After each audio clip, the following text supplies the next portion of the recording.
Hi, my name is Saurabh. कहते हैं इस दुनिया में जिसने भी कुछ किया है बड़ा, वो कभी नहीं किसी से है डरा। इसी तरीके से आज की कहानी भी हमारी यही है। एक छोटे से गांव में, एक कस्बे में, एक मिडिल क्लास फैमिली में एक छोटी सी 12 साल की लड़की, जिसे पढ़ाई करना नहीं पसंद था, घर के काम काज करना भी नहीं पसंद था, लेकिन तब भी वो इस दुनिया में अपना नाम करना चाहती थी। माता पिता के पूछने पर उसने जवाब दिया कि मैं तो ना पढ़ना चाहती हूँ, ना मैं घर के काम काज करना चाहती हूँ। बड़ा परेशान होकर के माता पिता ने उससे पूछा कि आखिर तुम करना क्या चाहती हो। तो सुनीता ने भी बहुत ही आत्मविश्वास के साथ कहा कि मैं कुछ करना तो चाहती हूँ, पर क्या करना चाहती हूँ अभी मुझे नहीं पता। आखिर 12 साल की लड़की क्या करना चाहती थी, उसे तो पता नहीं था, लेकिन माँ बाप बहुत परेशान थे। इसी तरह एक दिन सुनीता के पिता मोहल्ले के चौराहे पे बैठे हुए थे, और अगल बगल आस पड़ोस के लोग, उसके दोस्त यार जो है, सुनीता के पिता से पूछ लिया कि सुनीता करना क्या चाहती है, सुनीता कर क्या रही है, सुनीता का फ्यूचर क्या है। बस ऐसे ही तीखे सवालों से सुनीता के पिता का मन क्रोध से भर गया। जवाब तो ना दे सके, पर गुस्सा तो कहीं निकालना था, इसलिए वो सीधा घर आए और सुनीता को आवाज़ लगाने लगे। सुनीता दौड़ी दौड़ी जब कमरे से बाहर आई तो उन्होंने कहा कि देख, तुझे ना तो पढ़ना है और ना तो तुझे स्कूल जा करके घर का कुछ काम धाम करना है, तो तू ऐसा कर, तू शादी कर ले। सुनीता थोड़ा हक्का बक्का हो गई, लेकिन वो जानती थी कि अगर उसकी शादी हो गई तो उसके सारे सपने सपने ही रह जाएंगे। इसलिए सुनीता ने तुरंत ना कर दिया, उसका विरोध किया और कहा कि पापा, मुझे कुछ बड़ा करना है, इस दुनिया में अपना नाम करना है, इसलिए मुझे उसके लिए थोड़ा सा समय चाहिए। सुनीता के पापा गुस्सा में थे, इसलिए वो अपने कमरे में चले गए। सुनीता से बिना कुछ बोले सुनीता अपने कमरे में चली गई। सुनीता अपने कमरे में जाकर थोड़ी घबराई, फिर मुस्कुराई। वो सोच रही थी आखिर वो ऐसा क्या करे कि इस दुनिया में उसका बहुत नाम हो जाए। एक दिन ऐसे ही अपने कमरे की खिड़की के नीचे बैठकर वो पेंटिंग कर रही थी, और ऊपर से चांद की रोशनी उस पर पड़ रही थी। अचानक पेंटिंग बनाते बनाते सुनीता सीधे बैठ गई, और उसके दिमाग में न जाने क्या ख्याल आया। वो दौड़कर आधी रात को अपने पिता के पास गई। पापा, पापा, पापा उठो, पापा उठो। पापा उठकर बोले, हाँ बेटा बताओ। आधे नींद में, आधे मूड में, आधी रात को क्या हो गया अचानक। तो सुनीता ने कहा, पापा मुझे पता चल गया मुझे क्या करना है, मुझे पेंटर बनना है, मैं पेंटिंग करूंगी, चित्रकला करूंगी। उस आधी रात में उसके पिता को कुछ समझ में ना आया। उसने अपने बेटी के सिर पे प्यार से हाथ फेरते हुए कहा, ठीक है बेटा, जो तुम्हारा मन वो अच्छा, तुम्हारी जो इच्छा, जो तुम्हारा मन, तुम वो करो। ये कह करके उसे अपने कमरे में भेज दिया, और सुनीता उस दिन के बाद से अपने कमरे में पेंटिंग करना शुरू कर दी। कुछ दिन बीता ही था कि रिश्तेदारों की दौड़ घर में आने जाने शुरू हो गई। शायद उनके आस पड़ोस में कहीं शादी थी। रिश्तेदारों के भी तीखे सवाल जो है सुनीता के पिता को खाए जा रही थी। आखिर सुनीता कर क्या रही है। सुनीता के पिता ने भी भावपूर्वक बोला कि वो पेंटिंग करना चाहती है। जिस तरीके से गांव वालों ने, जिस तरीके से मोहल्ले वालों ने विरोध किया था, उसी तरीके से रिश्तेदारों ने भी विरोध किया कि पेंटिंग करके क्या होगा। उस दिन सुनीता को अपने पिता को एक पेंटिंग दिखानी थी, जिसके पीछे उसने 4 दिन से मेहनत किए हुए थे। वो दौड़ करके अपने पिता का आने का इंतज़ार कर रही थी। जब उसके पिता घर आते हैं तो वो दौड़ करके आती है और अपने पिता को पेंटिंग दिखाने के लिए आगे बढ़ती है। रिश्तेदारों के तीखे सवाल सुन करके सुनीता के पिता क्रोध में थे। उन्होंने न तो पेंटिंग देखी, न बच्चे का मुंह देखा। उन्होंने सारी पेंटिंग को टुकड़े टुकड़े फाड़ करके बगल में चूल्हा जल रहा था उसमें डाल दिया।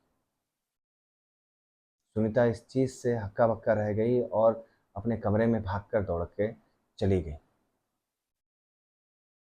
जैसे ही वो अपने कमरे में गई, वो फिर से पेंटिंग बनाना शुरू कर दी। इधर जब सुबह सुनीता के पिता उठे तो उनके मन में थोड़ी सी गिल्ट थी, थोड़ा सा उनको इस चीज़ का पछतावा था कि उन्होंने अपने बेटी को इस तरीके से क्यों किया, इस तरीके का व्यवहार क्यों किया? हालाँकि गिल्ट था, इसलिए वो सुनीता से बिना कुछ बोले अपने काम पे निकल गए। कुछ दिन और बीते तो सुनीता के पिता बाहर से जब घर आ रहे थे, तो इस बार फिर से सुनीता ने अपनी 10 दिन की मेहनत की हुई पेंटिंग को दिखाना चाहा। पर इस बार वो सहमी हुई थी, क्योंकि पिछली बार उसके पिता ने उसकी पेंटिंग को देखा तक नहीं था और फाड़ के चूल्हे में डाल दिया था। डर कहीं न कहीं अंदर बैठा हुआ था, लेकिन तब भी उसने हिम्मत की और ये सोचा कि मैं पापा के कमरे के दरवाजे के पास रख देती हूँ। जब पापा जाएँगे कमरे में, तो उस पेंटिंग को ज़रूर देखेंगे। और यही किया। सुनीता ने अपने पिता के कमरे के बाहर उस पेंटिंग को डाल के रख दिया, और जब उसके पिता हाथ-पैर मुँह धो कर के बाहर से आकर अपने कमरे में जा रहे थे, तो उनकी नज़र उस पेंटिंग में पड़ी। वो पेंटिंग कितनी प्यारी थी कि उसके पिता ने उसे ले कर के सिर्फ़ देखते रहे। और उस पेंटिंग को लेकर के जब वो सुनीता के कमरे में गए, तो सुनीता तक को नहीं पता था कि पिछले 1 घंटे से उसके पापा उसके पीछे खड़े होकर के उसके द्वारा बनाई जा रही पेंटिंग को देख रहे हैं। किसी काम की वजह से सुनीता पीछे मुड़ी होगी, तो उसने देखा कि उसके पापा पीछे खड़े हैं और वो घबरा गई। और सुनीता के पापा ने बड़े ही सरल और शांत शब्दों में, आवाज़ में, धीमी आवाज़ में कहा कि मैं तुमसे मना किया है ना कि ये सब पेंटिंग-वेंटिंग छोड़ दो। सुनीता मुस्कुराई और उसके पिता कमरे से बाहर चले गए। सुनीता को समझ में नहीं आ रहा था कि आखिर वो अपने पिता को मनाए कैसे? और शायद ये वो पहला पड़ाव था जो हर किसी के जीवन में आता है, जब वो अपने परिवार से लड़ता है, और वो दिन आ चुका था। सुनीता ने एक सुबह अपने पिता के पास जा कर के कुछ कहना चाहा। तभी उसके पिता ने कहा कि तुम पेंटिंग बनाना क्यों नहीं छोड़ देती? सुनीता ने भी कहा, ठीक है, मैंने आज तक जितनी भी पेंटिंग बनाई है, मैं उसका एग्ज़िबिशन मेला लगाना चाहती हूँ। आप मेरा बस उसमें साथ दीजिए। अगर उस मेले में मुझे कोई रिस्पॉन्स नहीं मिला, तो मैं पेंटिंग बनाना छोड़ दूँगी। और पेरेंट्स तो पेरेंट्स होते हैं। उन्होंने तुरंत अपना हुक्म का इक्का फेंक दिया और कहा कि अगर तुम पेंटिंग बनाना छोड़ो तो तुम्हें शादी करनी पड़ेगी। सुनीता थोड़ा-सा डर गई थी, सहम गई थी, लेकिन उसने हाँ कह दिया, क्योंकि उसे अपने ऊपर कहीं न कहीं विश्वास था कि वो कर दे जाएगी। कहीं न कहीं पिता के मन में भी उसकी पेंटिंग का प्यार, भाव था, और उन्होंने इस शर्त को मान लिया। सुनीता और सुनीता के पिता ज़ोरों-शोरों से पैम्पलेट्स, बैनर, पोस्टर आस-पास के 10-12 गाँव में बाँटना शुरू कर दिए, और एग्ज़िबिशन का दिन आ गया। पहले दिन कुछ ख़ास भीड़ तो नहीं थी, लेकिन दूसरे दिन भीड़ उमड़ उठी, जिसे सँभालना सुनीता के पिता के लिए, सुनीता के लिए असंभव था। अचानक इतनी भीड़! शायद सुनीता को और सुनीता के पिता को इस बात का आभास ना था कि पहले दिन जिन्होंने देख कर के वो पेंटिंग्स गए हुए थे, वो माउथ पब्लिसिटी करते हुए दूसरे दिन और तीसरे दिन भीड़ लगा दी। तीसरे दिन जब एग्ज़िबिशन खत्म हो रहा था, मेला खत्म हो रहा था, तो सुनीता ने अपने पिता से एक सवाल किया कि पिताजी, आपने एक बात का गौर किया क्या? हमारे गाँव से कौन आया और हमारे रिश्तेदार में से कौन आया? सुनीता के पिता इस बात को जानते थे। उन्होंने इस सवाल का जवाब नहीं दिया और काम में लगे रहे। सुनीता को पिता को पता चल चुका था कि उसकी बेटी होनहार है और उसे इसी काम में आगे निकलना है और नाम कमाना है। एग्ज़िबिशन को, मेले को ख़त्म हुए शायद 10 या 15 दिन ही हुए होंगे कि शहर से कुछ पदाधिकारी, गवर्नमेंट जॉब किए हुए, शायद वो डीएम या एसपी थे, जो सुनीता से मिलने आए थे। उसके इस कलाकारी को, इस पेंटिंग को देखने के लिए आए हुए थे, और उसके इस कलाकारी और पेंटिंग को देख कर के वो बहुत प्रभावित हुए और सुनीता को शहर बुलाया सम्मान देने के लिए। सुनीता के पिता का जो गुस्सा सातवें आसमान में हुआ करता रहा, आज उसका सम्मान जो है सातवें आसमान पे था। अपने पिता के साथ राजी खुशी सुनीता शहर की ओर जा रही थी, और शायद आप आज गौर कर रहे होंगे कि सुनीता ने अपने जीवन में दूसरा पड़ाव, जिसे हम लोग समाज कहते हैं, समाज के लोगों को भी जीत चुके थे। समाज भी उसके इस हुनर को स्वीकार कर चुका था। लेकिन अभी भी दोस्तों, एक पड़ाव बाकी था, जिसे सुनीता को पार करना था। शहर जाते वक़्त सुनीता का एक्सीडेंट हो जाता है और सुनीता उस एक्सीडेंट में अपने दोनों हाथ खो देती है। लगभग 4 से 6 महीने बाद जब सुनीता होश में आती है, तो वो अपना सुध-बुध खो चुकी होती है। उसे समझ में नहीं आ रहा होता है कि उसके साथ क्या हुआ? क्यों हुआ? भगवान क्या चाहता था? वो सिर्फ़ अपने मन में उस शक्ति से एक सवाल करती थी कि आखिर उसने ऐसा क्यों किया? उसकी क्या गलती थी? होश में आने के 2 से 3 महीने बाद जब हॉस्पिटल से वो घर आई, तो सुनीता गुमसुम अकेले कमरे में रहती थी। वो किसी से ना मिलती थी, ना किसी से बात करती थी। वो सिर्फ़ ये सोचा करती थी कि आखिर उससे ऐसी कौन-सी गलती हो गई, जिसका भगवान ने उसे ये परिणाम दिया। लगभग इस बात को 1.5 साल बीत चुके थे। हर रात की तरह उसके पिता उसके कमरे में घुसे। कमरे में घुसते ही पन्ने की खड़खड़ाहट की आवाज़ सुनी। हालाँकि उसके पिता रोज़ उसे कमरे में उसे देखने जाया करते थे कि सुनीता सही सलामत तो है ना, अपने बिस्तर पे है तो सही। ये डर हर माँ-बाप के मन में होता है जब बच्चा खुद से लड़ रहा होता है। जब हम फेल हो जाते हैं या हम किसी काम को कर रहे होते हैं, वो काम में डूब जाता है, कोई बिज़नेस कर रहे हैं, उसमें लॉस हो जाता है। हमारे 10th 12th के ये नॉर्मल एग्ज़ाम्पल्स हैं। इसी डर की वजह से उस रात को जब वो गए तो कमरे में पन्ने की खड़खड़ाहट की आवाज़ सुनी। उस पन्ने की खड़खड़ाहट की आवाज़ सुनकर सुनीता के पिता घबरा से गए। वो जब कमरे में घुसे तो सुनीता उसी तरीके से खिड़की के नीचे बैठ करके चाँद की रोशनी में कुछ कर रही थी।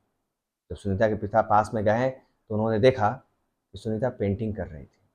उसको पेंटिंग करते हुए देख सुनीता के पिता की आँखों में आँसू आ गया और उन्होंने फिर से बेमन से बोला कि मैंने तुमसे कितनी बार कहा है कि इस सब चीज़ों को छोड़ दो, अब इससे तुम्हारा कोई फ़ायदा नहीं है।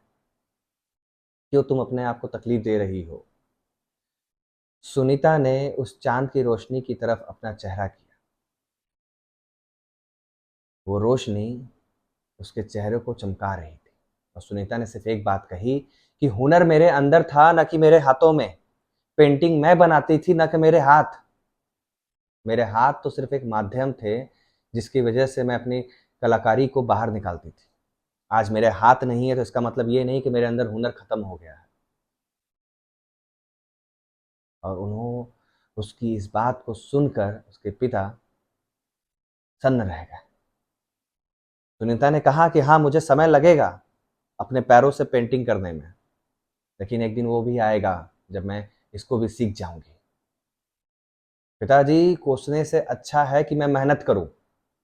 जो नहीं है, उसका अफ़सोस करने से अच्छा है जो है, उस पर मेहनत करो। बस इतना सुनते ही सुनीता के पिता कमरे से बाहर निकल गए और मुस्कुराते हुए अपने आंसू पोंछे। लगभग 3 से 4 साल बाद सुनीता पैरों से पेंटिंग बनाने में एक्सपर्ट हो चुकी थी और इस बार गांव नहीं, शहर नहीं, देश नहीं, विदेशों से उसकी पेंटिंग देखने के लिए लोग आए और उसको सम्मानित करने के लिए उसको लोग बुलाने लगे। संगियों, इसी के साथ मैं कहूँगा कि गिरूँगा, फिर उठूँगा। उठने के बाद फिर गिर गया तो फिर उठूँगा और इस बार चलूँगा। और अगर चलते-चलते फिर गिर गया तो फिर उठूँगा, फिर चलूँगा और इस बार दौड़ूँगा। और अगर दौड़ते-दौड़ते गिर गया तो इस बार फिर उठूँगा, फिर चलूँगा, फिर दौड़ूँगा और इस बार तेज़ दौड़ूँगा। और अगर तेज़ दौड़ते हुए भी गिर गया ना, तो इस बार समझ चुका होऊँगा कि गिरना भी चलने, दौड़ने और उठने की तरह इस जीवन का हिस्सा है, जिसको हमें स्वीकार करना है। जिसके फेलियर हो जाने पे, लॉस हो जाने पे, फेल पास हो जाने पे जो हम लोग दुःख ज़ाहिर करते हैं या कुछ खो जाता है, उस पे हमें समझना पड़ेगा कि ये सब जीवन का हिस्सा है। और इसी के साथ दोस्तों आज की कहानी मेरी ख़त्म होती है।